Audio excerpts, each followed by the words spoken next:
where Cameron Smythe's replacement was chosen, the following question was posed to some of the candidates.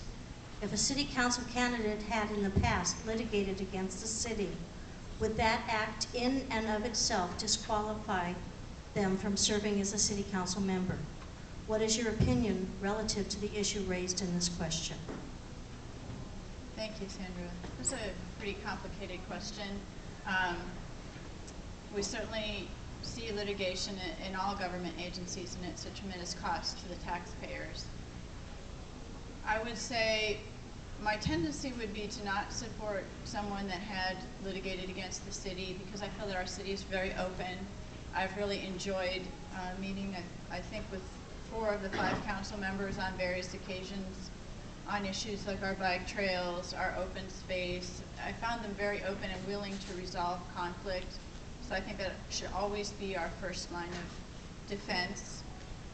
If there was a case of blatant breaking of laws, you know, there might be an exception. But I think overall we need to work together and get things accomplished.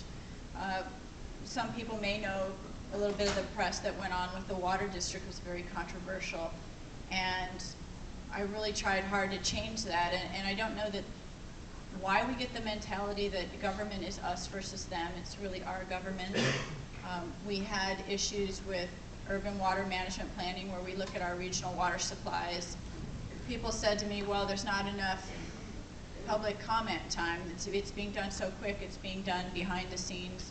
And one thing I did is we changed that. We made it over 6 months public comment time as opposed to when it was like 3 days over Christmas holidays in the past. That's one way to reach out to people and make them feel that they are being listened to.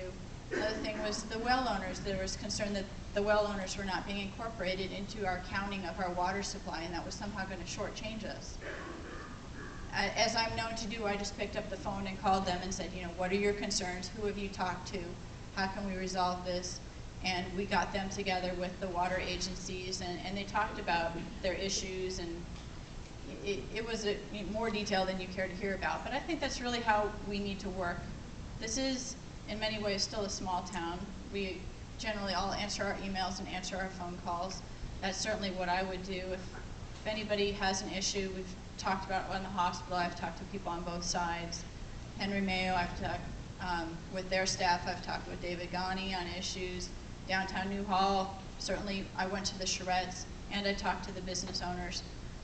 Really, we shouldn't be giving people the need to sue the city, and I think that is what I'm going to look for in our city council, is to be one that's open and takes everybody's input.